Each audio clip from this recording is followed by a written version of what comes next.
вечер, драги гледачи. Добро дојдовте во новата епизода на Мотокаст. Со нас вечерва имаме прекрасен гостин, познат за вас повеќе од медиумите, можеби не толку сте го гледале на мотонастани, мислам дека бил, ама не толку за да го знаете од таму, но сепак еден и единствен Димитар Танасовски. Добро вечер. Добро вечер, Зоки, фала ти за поканата и конечно вака во една емисија која што може лежерно да збориме све освен за кариера. Нели? Да.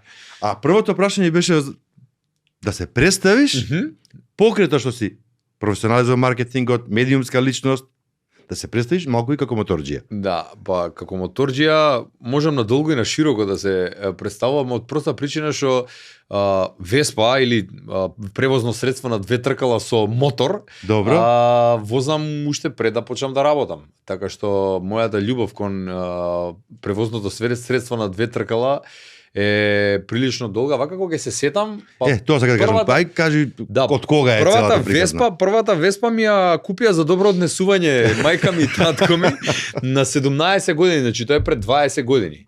И од тогаш сватив дека реалноста, сега ако не се лажеме, ја Веспа возам од 11 години, ама Веспата ја возам благодарение на вујко ми. У тоа време он имаше некоја Honda Dio, Honda Duo, ние малечкине што се ептен Така? оваквото.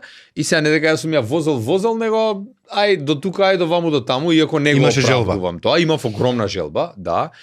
Плюс у времето кога растев ја имаше многу филмови со моторџи, у тоа време беше актуелен оној со Чарли Шин филмот, ако го имаш гледано, кој Шин влага на панданот за Прикриен Hells агент што е, Angels. така? Да. И од тогаш сваѓаш дека уствари моторот ти значи слобода, дека не зависиш од другите фактори, дека кога се качиш на мотор едно посебно чувство што за моја среќа можам да го раскажувам заради тоа што мислам тебе не можам да ти го раскажам, пошто ти многу повеќе километри од мене имаш поминато, али на луѓе што не се качиле на мотор, чувството да излезеш на отворено и да ти влезе мирис од средината и од твоето обкружување во кацига да го почувствуваш, мислам, со ниедно друго превозно средство не можеш да го осетиш. Баш тоа сакам да те прашам, како би го представил тоа чувство, како би го опишал, што за тебе значи. За многу луѓе е различно. Еден збор спомна, слобода. Да. И сега, и што во слободата? Возиш мотор, рече дека ти е желба оддамна. Како е тоа чувство? Опиши го, пошто тебе те знаат многу луѓе од медиумите, без разлика на тоа што си моторџија, нели? Може и сега прв пат слушаат дека си моторџија. Да. Чувството за мене е едно уникатно чувство кое што не можеш да го доживееш во други варијанти. Прво заради тоа што како сакаш крсти го е нешто кое што те одвојува од сите околу тебе во сообраќајот. Зошто го кажам ова? Заради тоа што многу си полесен, многу си понезависен, многу си попрактичен од било кој аспект и на крајот од денот чувствуваш чувство на моки. За мене возењето мотор е моки, да. Зошто го кажам? Прв пат во мотокаст. Знаеш ли, обично знаеш како има многу филмови кои што мажи се разведуваат и раскинуваат и вика купи си мотор да си ја вратиш само до вербата малце.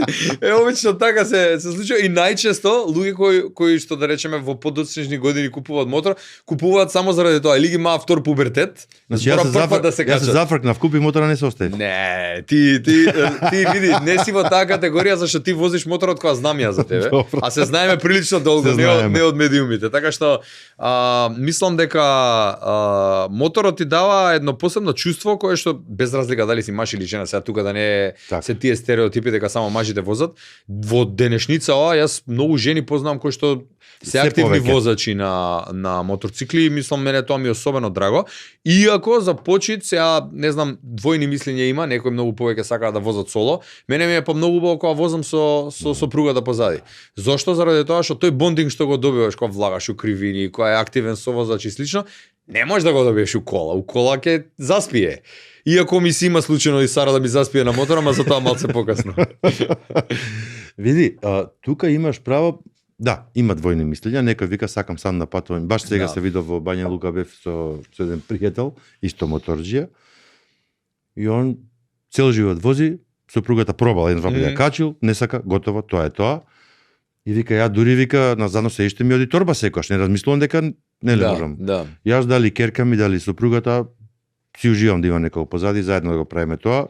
И тоа, зближување, бондинг, што го рече, зближување и таа интеракција е многу убава. Какви мотори сакаш?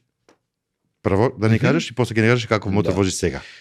Па до сега имам возено само naked мотори. Значи Добра. патничките многу не ги почитувам. Имам баш една анекдота.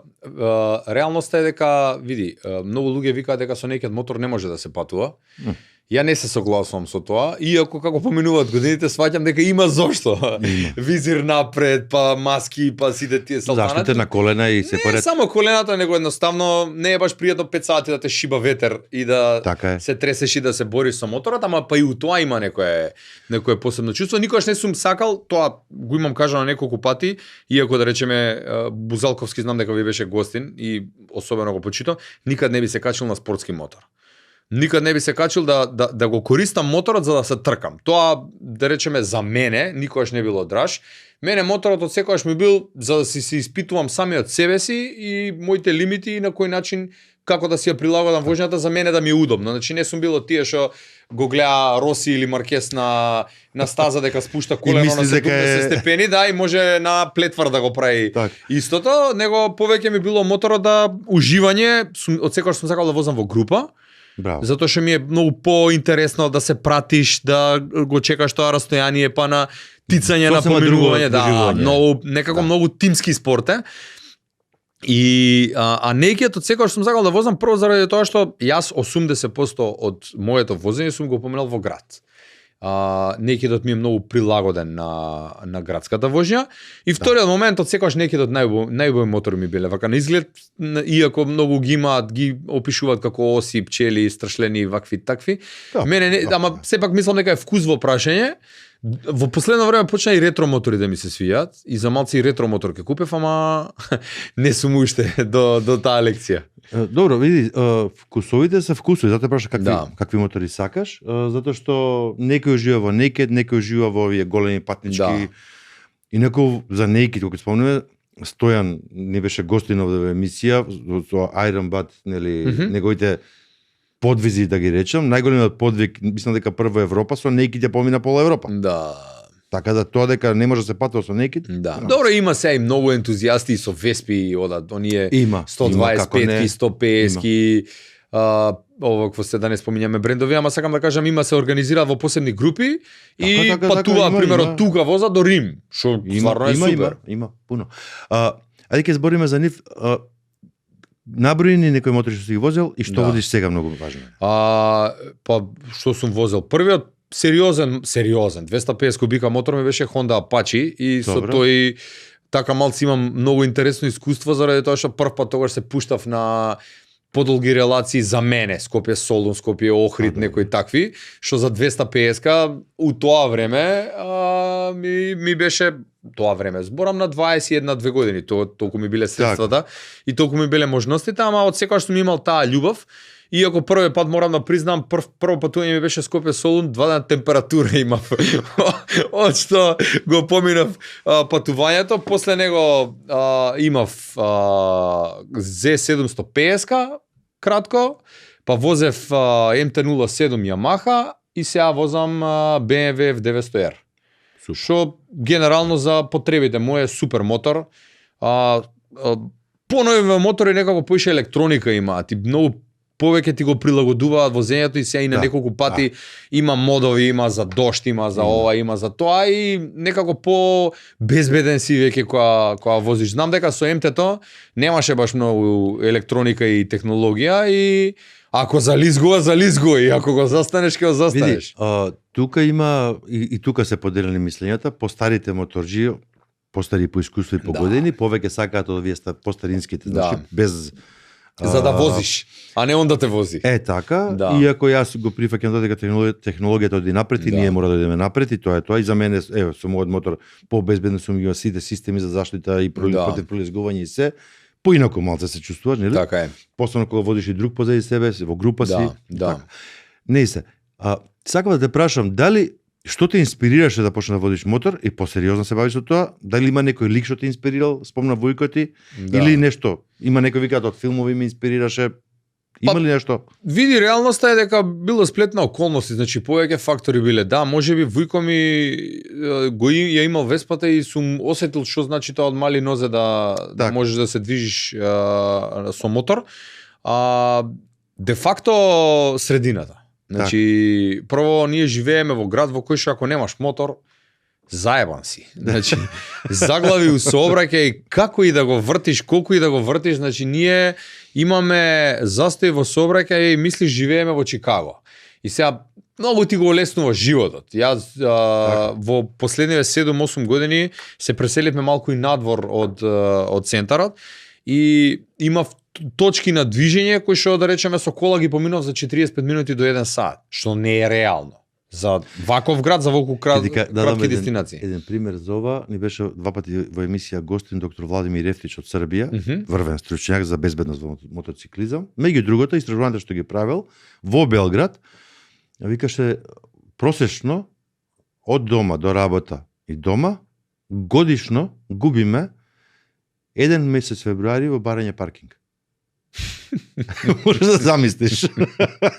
Нереално е. Така да, тоа е многу вистина. И друго уште што ми остана во сеќавање од тоа, вели 10% да се големи бројот на мотори во градот, тоа значи 45% намалување на гужвата во сообраќај. Да. Затоа е охрабрување за сите, иако знаеш како кај нас за жал нема баш многу високо ниво на култура кога станува збор со сообраќај и кога те гледаат како мотор, како да сакаат намерно да те бутнат и да те утепаат наместо да те пуштаат да поминеш, пошто си тенок и полесно можеш да се движиш. Сум бил да речеме во држави, па и во соседни, еве ќе кажам Албанија, што до пред извесен период нас ни беше дека е Енвер Хоџа и дека е затворена и дека е крајот на светот, последната дупка на свиралото. Влагаш во Албанија, значи коли една лента е, ти се трга во десна страна скрос за да можеш да поминеш пошто гледа дека си со мотор. Так. Мислам, зошто би го правел тоа на некој кој што едноставно полесно може да помине од тебе и да го олесни сообраќајот во најмала рака. Кај нас, особено за градска воžња, за жал, се пика и доаѓа испрекинатата лента за ти да не можеш да поминеш. Мислам, тоа никош не го разбрав. Ама многу убаво и многу спонтано навлезе во темата на вече за што ќе ни биде, ќе збаруваме малку за и улогата на медиумите и местото на медиумите како такви во општо за мотокултурата и за мотоциклизмот. Да. Ајде прво, дали тоа што си во маркетингот, во медиумите присутен, некако влијаело за твојата перцепција кон моторите или гледаш некаква нивно влијание општо врз перцепцијата, врз моторите, врз мотоциклистите? Влијанието е огромно, особено поради факта што да речеме, како што кажав, средината сама по себе влијае, иако од денешен аспект моторот за многу значи имидж. Значи ние можеме да зборуваме за моторот како превозно средство, меѓутоа реално да правиме муавет. Денеска многу од луѓето купуваат мотори заради имидж. Имаш мотори по 25, 30, 40.000 евра, кој што статусот, значи ако порано било дали вози ваква или таква кола, сега има многу луѓе што тој статус го покажуваат преку моторот. Од друга страна па, сметам дека начинот на кој што во денешницава се представуваат моторите, се избегнува моментот за да се каже која е всушност суштината на возењето на моторот наспроти на тоа што значи ти да си моторџија. Зошто го кажувам ова? Заради тоа што кај нас, особено од на помлади години, многу еве сега да речем имам другари кои што имаат деца кои што се тинејџери и слично, не им дозволуваат. Не им дозволуваат да купат Веспа или му вика, не знам, имам 13, 14, 15 години, сега не знам на колку се полага точно, да не ме апсат на крај на подкаст, ама знам дека со А категорија нели се полага на 17 години, сега нешто како бе, на 16, да. 16. И сега онако сака да си купи Веспа или ако родителов сака да му купи Веспа, зашто едноставно, а знам дека е во можност, се плаши за него, за утре он да земе да напуни 18 и да купи моторот со 180 коња и не дај Боже да направи некоја поголема белја. Така што сметам дека културата треба да се развива, а ние како медиуми треба сериозно да влијаеме на перцепцијата за тоа што представува моторот. Кога сме тука, јас види ова што го кажуваш има врска со претпоставувам многу и кај луѓето општо и кај медиумските работници кај сите. Оние филмови што ги имало The Wild One да тргнеме од нели Марлон Брандо, па ова што на филмови што беше со Чарли Шин, со Outlaws, како бе, многу такви серии филмови имало. што ги И у мое снимаат. време и Sons of Anarchy излезе, Sons of Anarchy Sons of Anarchy, ете така, Да. тоа не ми текна, браво. Зборот ми е, и тие на некој начин го обликувале можеби подсвесно мислењето за моторџиите Да. како престапници, мафијачи, криминалци, што еве јас како зборим, ја не сум сретнал моторџија реално, што е таков. Одам по настани, одам секаде, за мене тие се 90% прекрасни луѓе. Да. Од инженери, адвокати, професори на факултети до зидари, мајстори, се и се што, продавачи, нели? Така е. Така Секакви не има, но лоши луѓе не сум сретнал. Како да е, мислам дека голем дел и на тоа се должи, но еве, да се вратиме. Дали во твојата работа со медиумите имаш пристап до многу луѓе, си дошол во судир со некои предрасуди, стереотипи, кај што можеби си требало да реагираш. Ги имало, али тоа е исто, знаеш како, мислам дека тоа повеќе се препишува на затвореноста на луѓето. Тоа е исто као, пример, еве сега со тетоваживи, сега сум имал ситуација кај што те гледаат као да си лепрозен. Али во 2025 година, па исто и со моторот, знаеш, кога доаѓаш со мотор на некој настан или нешто, по дефолт има некои луѓе што белјаџија е сега ќе направи нешто. Ама на крајот од денот ја пак ќе кажам, мислам дека тоа е индивидуално и тоа за среќа тие такви мислења се помали и помали, особено во денешницава, затоа што ние сме отворени за интернет и на крајот од денот, ова што го спомна ти дека возиш често, да се навратам на мојот одговор зашто сега ми текна, а мислам дека е многу важно за мојата желба да возам мотор. Добро. Почита. Оние два прста моторџија на моторџија што се ги дава на автопат, тоа го немаш нигде. Јас секој пат и мислам дека и као дете кога сме се возеле и кога сме се разминувале, кога ќе видиме група на моторџии со група на моторџии или не знам со друг моторџија кои се разминат, таа почит и толку многу желба да му се помогне на непознатиот кога е тука покрај тебе, за ниедна друга фела и за ниеден друг интерес го нема. Спомнав таа Хондата што ја возев, ми се случи да ми се дупне гума. Знаеш кој ми застана? Моторџија ми застана. Значи не застана со камион за да ме шлепа или со 45 минути дремев на автопат, ми се дупна задна гума. У тоа време не ни знаев дека може да се купи она што е китот па да си ја напумпаш гумата да стигнеш до прва бензинска. И така некако без памет тргнав. 45 минути никој не ми застана, моторџија застана и ми даде кит за да ја напумпам гумата за да стигнам до бензинска. Така што таа почит, мислам дека стварно општеството треба да му ја дава на моторџијата, како што моторџија на моторџија му ја дава. Тоа сакав да прашам, како би можеле да помогнеме? Еве јас го ставам тука и Мотокаст како еден од можните медиуми за тоа, но еве ти си многу поискусен во медиумите. Јас мислам дека прво треба да влијаеме кон медиумите. Да. Тие да го сватат това, за после да може да го приближат до луѓето, бидејќи луѓето не знаат. Па најверојатно, Зоки, ова е правиот начин кој што го правите вие, со вакви подкасти, со едукација, со да допреш до секој и тој што возел мотор, и тој што возел Томос пред 60 години, па сега на внук му не му дава да вози Веспа. А има многу такви. Скопје е познато по познат моторџиски град, значи многу порано се возеле оние АПН-ки, тие такви, јас сум слушал приказки од татко ми, заради тоа што луѓето тогаш немале пари за кола да си купат. И моторот бил алтернативен начин за како да се возиш. Не, имало и моторџи сериозни ние. Имало, да, али сакам да кажам, поголемиот дел биле луѓе кои што на некој начин биле приморани да возат мотор, а со самото тоа понатака и се вродува таа љубов кон моторциклот.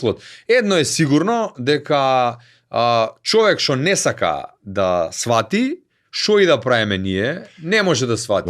Меѓутоа, фактите се тие дека моторот е сигурно превозно средство, освен ако сам не кеш да направиш белја. Факт е дека луѓето што возат мотор се чисти, заради тоа што тој стрес релиз што го имаш кога си на мотор, викаа дека исти као да отидеш да испукаш, не знам, 100 куршуми у овакво или да земеш да истрчаш маратон, заради тоа што тоа ти е она психичка гимнастика што си ја правиш на мозокот додека возиш, заради тоа што си толку слободен не си врзан, денешница нели ни налага цело време да се на смартфони. Само на кратко да прекинам. Преходниот гостин што ни беше Томислав Кукелјот, што живее сега во Црна Гора, веќе 20-30 години, многу убаво кажа. Вика, си видел, вика, пред психијатриска ординација моторџија? Нема да видиш. Да. Што ни го имаме тоа ослободување од стресни работи. Да. Кажи ми кога почнуваше, почна купуваш големи мотори. Дали имаше реакција од семејството, од пријателите, било што ти речат, изненадување или да те караат, немој тоа, опасно е. Имаше ли такви работи? Па за волја на вистината, среќа јас сум бил таков карактер да никогаш никого не сум прашувал за ништо, особено за мои пари. Значи кога јас сум си купувал, имаше, знаеш, сега како и да звучи, мислам, мајка ми и татко ми од секогаш можеби ме воспитувале на начин на тоа дека сам сум си одговорен за своите одлуки и сам сум одговорен и за своите порази, за своите овакво подвизи. Така што никогаш не ми не рекле, јас невеста одев взимав со мотор. Така што мислам, мене моторот ми бил практично второ јас. Так. Јас и во добро и во лошо моторот сум си бил јавнат на мотор. И убави спомени имам, а за волја на вистината никогаш ниеден од фамилија не ми кажал нити нешто да лошо за мотор, нити па нешто добро за мотор, него само ми викале памет у глава. Памет у глава. Тоа било. Веројатно те познавале доволно да знаат дека само може обратно нели реакцијата да биде од тоа што сака. И тоа е чудно, знаеш, многу стереотипи има уопште, мислам, чудно. Луѓето кога ти посакуваат добро, јас знам многу луѓе да речеме кога купуваат мотор и викаат ајде со памет да го возиш. И тоа на некој начин е добро заради тоа што пример сега луѓето знаат и многу грешки да прават и од таму излегуваат тие изолирани случаеви, инциденти, не пијани да се возат, не вакви такви, и после тоа затоа излегуваат стереотипите, еве ги несигурни се моторџиите и слично. Иако сметам дека моторот као превозно средство во случаеви во кои што ти си одговорен за истиот, апсолутно тврдам дека е посигурен и по добар начин на транспорт отколку било кој друг на светот. Пак ќе кажам, зборам за ако си трезвен и ако си свесен за тоа што го правиш. И ако не се брљавиш. Еден наш гостин, мислам дека дури уште во првата емисија ни беше Ѓорѓе Остојич од Белград, писател на Архангели, клубот од Белград. Многу убаво кажа, вика, јас со мотор не ми се случило да направам сообраќајка. Со кола да. Од со мотор вика имам 3 или 4 алтернативи пред да се случи сообраќајката, како да ја избегнам. И си активен, мислиш. И си активен, мислиш и си фокусиран. Со кола е малку поинаку. Од аспект на зборувавме како медиумите да помогнат или како ние да направиме да помогнат во подобра промоција или да се промени перцепцијата. Што мислиш, како можат брендовите кои што нели носат мотори сакаат да продаваат што повеќе, ако не се купуваат повеќе, нели ако има многу стереотипи и предрасуди, нема не се троши. Да. Како можат да ги натераме, да ги привлечеме брендовите да вложат малце повеќе и во овој да се менуваат тие предрасуди, стереотипи? Да, види, тоа за брендовите кај нас, па не знам искрено, знаеш како, зашто ние сме многу специфичен пазар. На многу специфичен пазар од аспект на тоа што малку и номи и регионот, дека мотока се гледа регионално. За регионов можеме книги да пишуваме. Мислам, мене ми се случи, во Белград бевме на настан со Сара и маркетинг менаџерката на BMW од таму ми пристапи и почна да ни збори као супер пар сте, супер изгледате, дали ви сакале да направиме некоја соработка кога не слушна дека сме од Македонија. Малце им беше чудно. Зошто? Заради тоа што прво, за жал, буџетите овде се многу помали, зашто сме помал пазар. Многу помали потрошувачи сме, за разлика од се она што се случува во регионот. И со самото тоа, брендовите тука се ограничени на, мислам, ја не познавам некој што продава мотори у Македонија да направил нешто инвентивно. Се е на цена, се е на попуст и се е на квантитет. Па добро, ама ние што го зборуваме ова не значи многу пари да се вложат, не зборуваме на светски кампањи да правиме. Овде зборуваме за промена на свеста, предрасудите, перцепцијата. Ја повеќе, ако веќе така сакаш да го формираме концептов, ја повеќе би апелирал до државата, не до тие што продаваат мотори. Добро. Значи би апелирал до МВР, би апелирал до луѓето кои што знаат што значи да се вози мотор на улиците во Македонија.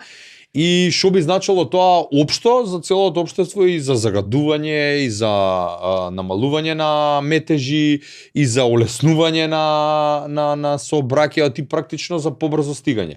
Така што мислам дека едукацијата, ја памтам дека еднаш возев без кацига, ме застана полицаец и не знам сега тоа дали уште е, ама ме пуштија, не да ме искара, ми пише казна и ме прати на некоја обука. Така. Да. И на обуката ти пуштаат страшни видеа. Што може да ти се деси, мртви луѓе и овакво, да ти извади од памет. Да не помислиш да се качиш на мотор више. Памтам, никад нема да го заборам. Имаше баш тоа за кацигата и од тогаш више цело време сум со кацига. Имаше како ти се намалува видното поле кога убрзуваш и колку поише убрзуваш, толку поише ти се стеснува видното поле. Може би некако држава може да придонесе на едукација на луѓево за едноставно да не се моторџиите бабароги и да се направи една сообраќајна култура во која што ќе има поголема почит самиот моторџија, и ќе се стекнат навики од мали нозе. Ова што го кажуваш, ние како клубови и Македонската мотор асоциација заедно со МВР и со Републичкиот совет за безбедност во сообраќајот го организираме веќе некое време. И правиме акции вакви на терен. Она што повеќе би рекол, затоа ги спомнувам медиумите во контекстот. Веројатно, знаеш зашто? Ајде ќе го дадам со пример. Од кога ќе почне сезоната до крајот на сезоната, мотосезоната, значи некаде март-април, тока некаде октомври, имаме многу настани. Све е изместено. И да. Се вози мотори на 1 јануари која има 17 степени и сега на 25 мај имаше... И на нула се возеле. Но, зборот ми е сезоната, нели? Така, во глобала земе, но е некаде април, септември, октомври. Има многу моторнастани, посебно викенди. И посетеност е одлична, и моторџи, и луѓе што не возат мотори доаѓаат, прекрасни концерти се прават, дружба е супер. Дали ова би значило да речеме да почнеме да канеме медиуми таму? Дали би дошле прво, што мислиш? Апсолутно да. Со тоа што, знаеш, кај нас медиумите се многу... Зошто те прашувам? Затоа што ние ги правиме овие акции што кажеш. Да. Многу такви работи правиме во текот на годината, но тие не одат во медиуми. Јас дури преку Мотогаст се обидуваме со тимот заедно да низ рубриката Мотообјектив ги промовираме овие активности. Ја, знаеш, препорачал, еве сега на телевизијата на која што одите, земи некој од колегите, колешките на утрински, качи го на мотор. И направите репортажа за Скопје, како да се вози мотор низ Скопје. Викајте ги на настани, ама не значи дека секогаш кога ги викате на настан дека ќе дојат, затоа што медиумите знаеш дека особено во изминативе години кај нас е на едно многу ниско ниво од аспект на тоа што многу малку екипи имаат, многу малку сниматели, со многу малку ресурси располагаат. И сега тој треба да покрие настан кај што имаш ти премиер, министер, не знам што, и во исто време треба да покрие настан. Така е. Од аспект на се тоа. Се согласувам, ама ние имаме настани барем по 2 неделно, односно за викенд, цела сезона, така да негде ќе биде празен денот, па ќе може да дојдат. Затоа велам, значи убава идеја е. Поканете инфлуенсери безоки. Поканете инфлуенсери, зашто мислам дека многу полесно ќе дојдат и многу полесно ќе ја проширите приказната со медиуми е малку поразлична приказната кај нас. Целта е да стигне до пошироката јавност, посебно и до младите, бидејќи ние и со Мотокаст, и во мотосветот промовираме безбедно возење. Значи да се возат мотори, но безбедно возење, користење на опрема и така натака. Така да и ова ти е добра идеја и надвор емисијата ќе те замолам за поддршка во ова. Да обезбедиме такви инфлуенсери што ќе сакаат да ни помогнат и ќе ги провозиме на мотор ако треба и ќе видат како изгледа. Дели од нив знам дека и веќе возат. Да. Зошто те прашував кај брендовите, дали можеме да не помогнат во целата оваа приказна, да го малку промовираме овој дел, да ги разбиеме тие предрасуди и стереотипи, бидејќи информациите до кои барем јас доаѓав истражувајќи и нашиот тим истражувајќи околу моторџиството на Балканот и во Македонија, излегува дека во Македонија има над 50.000 регистрирани мотори. Регистрирани, што не е мала бројка. Не е мала воопшто. Не е мала бројка. Значи дека брендовите, она што кажувате дека немаат многу средства, не значи па дека немаат ич. Значи би требало да има простор да се вложи во едукација, во промоција и така натаму. Еве, има една емисија, можеби има и друга, да се сврти малку вниманието дека тоа е, убаво рече ти, по мене исто така е многу побезбедно, доколку правилно се вози, и доколку ги научиме луѓето да внимаваат повеќе на моторџиите. Да. Па тоа треба правилно да возат сите. Тоа сакав да кажам. Да, а не да ти влезе у... Ама па види сега. Тоа мислам дека, знаеш како, треба години. Исто како оние што, да речеме, ужасно ме нервираат и на неколку пати имам застанат и пикавецот им го имам вратен у кола. Значи, сериозно ти кажам, ужасно ме нервира што вози на отворено и так ти го фрла пред мотор или ти го фрла у јакна.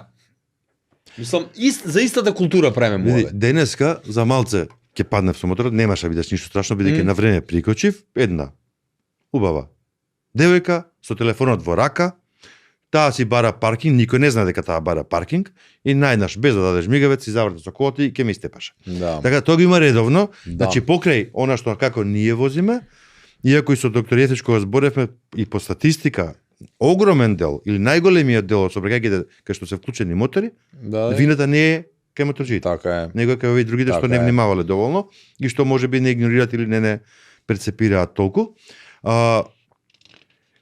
Затоа и реков после емисијата ќе побарам поддршка од тебе да видиме како Стојам на ова да го располагање, апсолутно. ти благодарам затоа што мислам дека ова е важно прашање. Разбивањето на стереотипите, предрасудите значи и повеќе прифаќање од луѓето, ама и побезбеден сообраќај едноставно. Така е. Зашто како што кажете во Албанија кога може да човекот се повлече на страна за да те пропушти, кога во Грција тоа се со години се случува Не, така за е. Грција не ни прамове, мислам. И во Србија има големи промени Да. како што следам. По други европски држави да не зборуваме. Кај нас мора да го менуваме. Значи може да се менува Да. на други места, може и кај нас. Верувам во тоа. И нормално да ги раскажуваме ние позитивни убави приказни за нас. Така е. Сега, кај позитивните работи да не заборавиме, знам дека спомнати и сакам да ни кажеш некое убаво искуство од твоето патување или авантури со Сара, со твојата сопруга, Да. со мотор. Значи не со кола и авион не ме интересира, со мотор да ни кажеш. Што е нешто интересно да извадиш. Тоа знаеш како звучи како во претходниот живот да беше затоа што последен пат заедно на мотор отидовме пред Сара да остане трудна со Илина. Тоа е пред некои 8 години. Мислам не зборам сега за овие локал патувања овде низ Македонија и слично сега во И тие се поново убави? време. Тие се убави посекако, особено знаеш како од кога ќе го совладаш моторот и кога ќе знаеш до кај ти е лимитот, до кај можеш да си играш и да уживаш. и да уживаш и најинтересната работа е што сам си се тестираш, ама и го тестираш тој од позади. А Сара е човек што да речеме сака адреналин и сега тоа кога е во умерени рамки стварно е вистинско уживање. Јас имам многу догодоштини, мислам, ние... Спомнуваше, знам дека кога зборувавме уште претходно кога се гледавме, една убава авантура што сте имале, Јонско море, Да. круг убав голем. Ете тоа. Да. Па тоа за 15 дена 2500 километри поминавме и тоа бевме тазе во врска, мислам некој 5-6 месеци бевме Така. заедно и баш беше онака убаво искуство спојување, заради тоа што сакаш некеш на мотор си, немаш тоа како... И на мотор си и мора да се пазиш еден со друг. Па за тоа викам, и знаеш, на почеток си викаш како ќе биде, што ќе биде, и ја искрено не бев некако многу искусен во возењето во пар. Затоа што возење у пар значи различно е. Предвидуваш кривината, значи ако гледаш дека кривината е доле, тој се мести више позади тебе дека треба и влагате заедно. Али многу убаво искуство е, неколку години поред одевме со мотор, дури предпоследната година кога бевме со мотор, бевме на кампување. И тоа па какво искуство е, да на моторот да ставиш се што ќе ти треба за 15 дена. Ама можело, нели? Може. И многу јака умешност е, затоа што ние кога почнавме да патуваме со мотор, на почеток беше куферот е толкафе вака. И шо поправо да спава, ама сваѓаш по ствари дека на одмор идеш, дека не треба да носиш 25 фустани и 3000 мајци и све и свашта, него во минимализмот е убавината. И сега, да, супер ти со авион кога идеш и куферот ти е полни 70% да лишта да ги враќаш не пипнати, ама моторов е посебна приказна, особено никогаш нема да го заборам, патувањето што го направивме Скопје, односно не, Битола Саранда, кај што патувавме 12,5 сати, зашо гутнав патот. Супер. Значи немаше ни навигации, немаше ни ништо. Ние Скопје Битола и као да ме код Битола, тука е Саранда преку овакво ќе се спуштиме доле на автопат и ќе отидеме. Искачам ја од Македонија, гледам кај Лерин знак Албанија десно. Не ни помислив да седам на телефон, да отворам, немав ни навигација, скрос авантуристички отидени. И мене зашто се вика авантура, нели? Да, али ова не знаеш каква авантура беше. И поминуваме граница Грција Албанија и као не знам, ние возиме 45 минути, викам ајде да направиме пауза, влегам во Албанија. Влагам и тој келнерот ни вика, збореше македонски, вика: "Каде бе дечки?" "Па за Саранда." Па нема пат за Саранда одавде. Викам, како бе нема пат за Саранда, викам, мора да има некаков пат. Значи ти не знаеш. Макадам, само ние дрвократци бевме. Не стемни, Сара вика, застани, жити, све, те молам да направиме пауза. Викам, нема шанси да направиме пауза. И на крај, тоа Джиро Кастро, мислам дека сикаше грче, да стигнавме у 11:30 вечер. И вика, ќе спиеме тука на улица, ако нема шанси да... Ама стигнам у Саранда и мислам, тоа патување ќе ми остане онака усеќавање заради тоа што буквално секој ден бевме на мотор, на различни плажи поминувавме, за назад се вративме преку Грчка од Игуменица, што е автопатот за Кожани, ама имам такви неколку догодоштини. Што така многу може да се раскажува. Имам уште една. Ајде. Не ја земав еднаш, бевме за Грција и она требаше нешто да снимам и рече ај као дај следниот ден тргни ќе идеме заедно. Ја не, ќе идам и тогаш тргнавме со кумот, дека не се случија поплавите у Скопје тогаш за назад.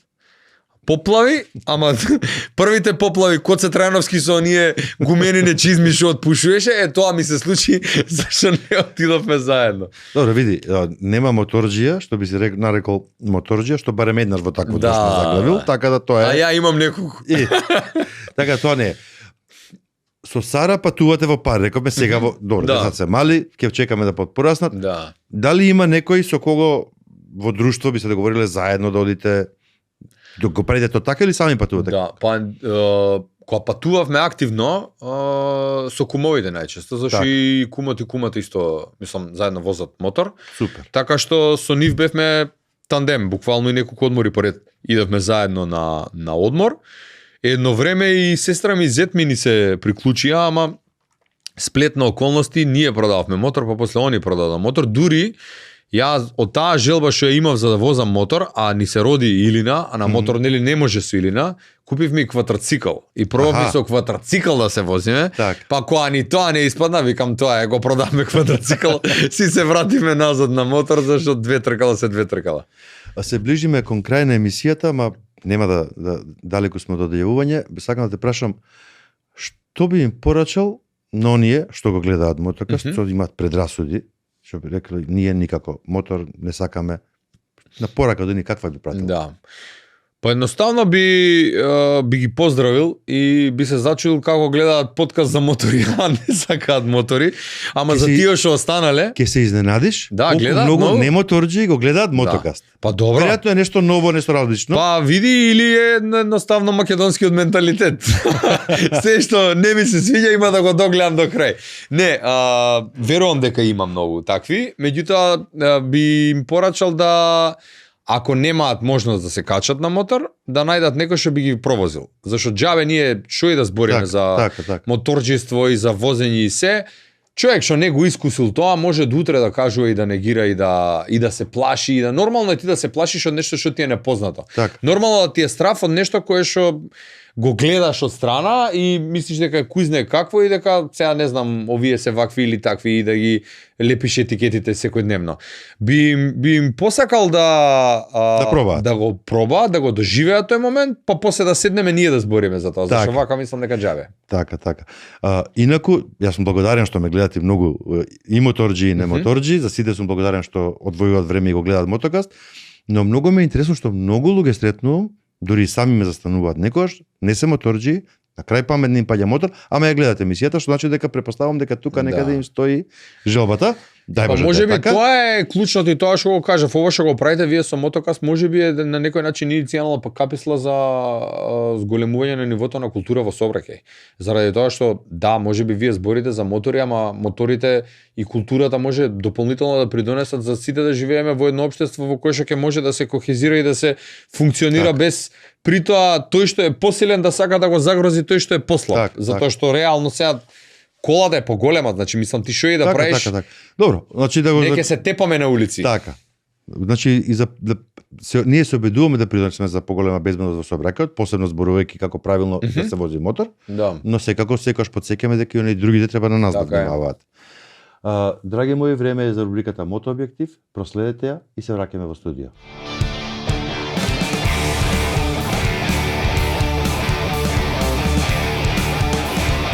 Дојдовте во уште една епизода на Мотообјектив. Оваа епизода ја нарековме возење мотоцикл на дожд, предизвик или можност. Пролетта или есента често носат непредвидливо време, а за моторџиите тоа значи и соочување со возење на дожд. Иако искусните возачи се навикнати на вакви услови, многумина, особено помалку искусните, чувствуваат страв и несигурност. Но со добра подготовка, соодветна опрема и правилен пристап, дождот не мора да биде непријател, туку можност за усовршување и поинакво дежување на патот. Реалноста на влажните патишта. Дождот значително го намалува трењето помеѓу гумите и патот, особено во првите 30 минути кога маслата и нечистотијата од површината се мешаат со водата и ја прават подлогата лизгава. Бојадисаните линии, шахтите и металните површини се посебно ризични. Дополнително, видливоста и за вас и за останатите учесници во сообраќајот е намалена, што ја зголемува опасноста. Опремата прави разлика. Кога се вози на дожд, вистинската опрема е клучна. Непропустлива облека, јакна, панталони и ракавици кои не пропуштаат вода се задолжителни. Кацига со антифог визир осигурува јасна видливост и заштита од дожд и ветер. Рефлектирачките елеци и други рефлектирачки елементи зголемуваат видливост, особено во услови на слаба светлина. Комплет за дожд или одело за дожд, лесен за носење, спасува во случај на ненадеен дожд. Прилагодување на возачките навики. Во вакви услови стилот на возење мора да се промени. Намалете ја брзината. Помалата брзина ви дава повеќе време за реакција и го намалува ризикот од аквапланинг. Аквапланинг е појава што се случува кога гумата на возилото губи контакт со асфалтот поради слој на вода што се наоѓа меѓу гумата и патот. Ова може да доведе до губење на контрола над мотоциклот, потешко сопирање и во опасни ситуации пад или сообраќајна несреќа. Меки и контролирани движења. Избегнувајте нагло кочење и остри свртувања. Зголемете го растојанието. Оставете повеќе простор од возилото пред вас за да имате доволно време за кочење или маневрирање. Избегнување ризични површини. Линии, лисија, локви вода, метал се потенцијални стапици. Обидете се да ги избегнете. Тип на подлога и сезонски разлики. Асфалтираните патишта се вообичаено побезбедни, но многу лизгави кога се влажни. Неасфалтираните патишта, камен, кал, земја, може да бидат многу нестабилни и опасни, што бара многу препазливост и значително намалување на брзината. Напролет, честопати има остатоци од снег, на делови на патот можна и појава на мраз. На есен, лисијата на патот во комбинација со дождот се како сапун, многу лизгави. Групно возење, град, автопат. Возењето во група на дожд бара дисциплина. Се препорачува двојно повеќе растојание помеѓу возачите. Во град, бојадисаните премени, шахти, агресивни возачи и често кочење го зголемува ризикот. Надвор од град или на автопат, поголемите брзини значат побавно кочење. Видливоста кога е дождливо често пати е многу намалена. Ментална подготвеност, самодовербата и препазливоста одат заедно. Разбирањето дека возењето на дожд е вештина што се гради со искуство, може да ви помогне да се чувствувате побезбедно. Вежбањето во контролирани услови, постепено и без притисок, е најдобар начин да станете подобар возач. Со советна подготовка, исправна опрема и прилагодено возење, секој мотоциклист може безбедно да стигне до целта и дури да ужива во патувањето на дожд. Како заклучок на досега споменатото, останете смирени, нервозата води до грешки. Вежбајте, тоа ќе ви овозможи да ги совладате основите без притисок. И запомнете, дури и искусните возачи паѓале. Разликата е во заштитена опрема што го прави падот само поука, а не трагедија. Дождот не е непријател. Тој е најдобриот учител за контрола и трпение. Прилагодете ја брзината, возете прецизно и секогаш бидете видливи за другите. Покажете почит кон дождот, но не и страв. Ви благодариме што бевте со нас во уште една епизода на Мотообјектив. До наредната, бидете ми живи и здрави.